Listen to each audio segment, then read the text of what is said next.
Are you saying then this isn't true, or that you're not seeing any kind of change on the ground? So what we need to see is a significant and enduring withdrawal of forces, troops, and not least the heavy equipment. So far, we have not seen any de-escalation on the ground, not seen any signs of reduced Russian military presence on the borders of Ukraine. Now, earlier, RT's Saskia Taylor told me why the Western hysteria over the supposed Russian invasion still isn't dying down, despite the wrapping up of the Russian military drills.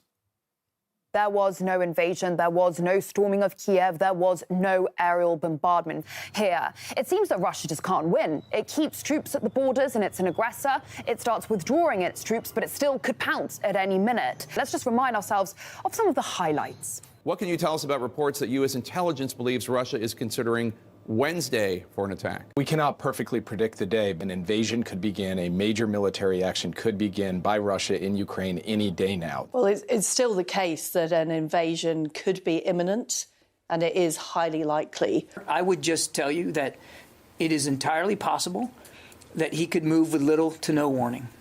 If we were not threatening the sanctions and the rest, it would guarantee that Putin would invade. It's all going to be about Biden, the savior who, alongside his strongmen NATO allies, managed to bring the world back from the brink of war.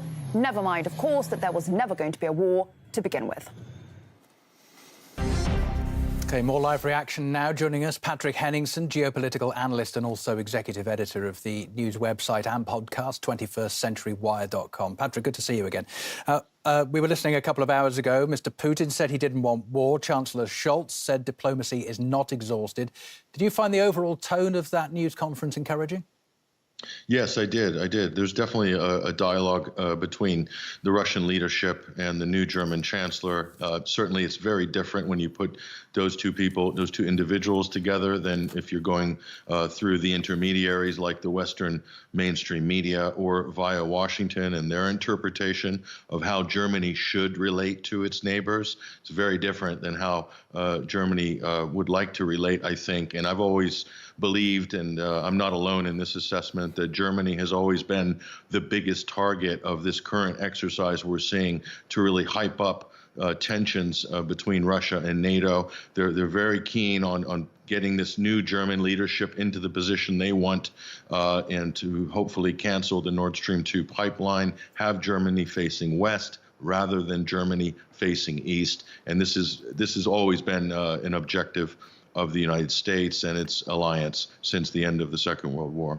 Chancellor Scholz stressed earlier that Ukraine's NATO membership isn't on the agenda. President Putin seemed to think it was still a question possibly of when rather than if in those discussions.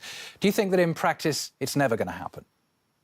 Look, without some kind of something on paper, some sort of hard and fast agreement, at least some sort of treaty, multilateral, if it has to be, that says that NATO is not going to try to absorb Ukraine, then it's always going to be up in the air. It's always going to be a sword that the West can hang over the situation in order to inflame tensions between Russia. But however, what we've witnessed over the last couple of weeks is that just the fear of a confrontation has absolutely gutted the Ukrainian economy, and the damage that's been done in the last 3 months because of hyping up the specter of war or this so-called imminent Russian invasion has devastated the Ukrainian economy, the equivalent to an embargo or sanctions, and it's put the leadership in Kiev under a lot of pressure as a result. But that's the reality of it. And so, is the appetite in Ukraine going to be in the future the equivalent of what the West would like it to be with regards to its attitude towards NATO? I'm not sure. Russia says not only is it pulling back troops, but that process is actually being undertaken now, moving those troops and hardware away from the border with Ukraine. But that scepticism is still there among the Western powers. What's it going to take to convince them that an invasion's not on the cards?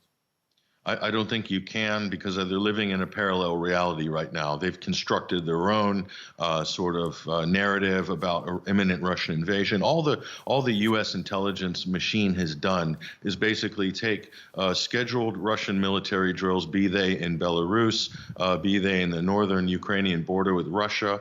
Oh, they even added the permanent forces that Russia has in Sevastopol, where its Black Sea Fleet is based, where they've always had a large military contingent, even long before this crisis, and also on the border with the Donbass region. And that's a legitimate national security interest, because you have an ongoing civil war in a country like Ukraine. They've added this all up to some grand total of 100,000 or 120,000, and they sell that back to the Western public as Russia is planning to invade Ukraine. And you have to wonder, in the last 72 hours, they've gone absolutely crazy in the Western media saying Russia will invade on Wednesday. They had this specific date in mind. Perhaps the Western intelligence knew that Russia would be rotating troops out of Belarus and out of some of those positions, and then they would magically claim victory, as your previous analyst said, which I think is correct, that they will all say we stood resolute against Vladimir Putin and his aggression, and we came out victorious in the end. We must band together to stop this Russian aggression. That's the narrative that will be sold to in the West. But this, at the end of the day, looks like a giant PR stunt by Washington and a NATO PR stunt as well, to create a situation, an artificial situation, and then take credit with some sort of virtual victory at the end. OK, and still a bit of heat to take out of this just yet. OK, good to talk to you. Patrick Henningsen from 21stcenturywire.com. Thanks for joining us on RT. Thank you.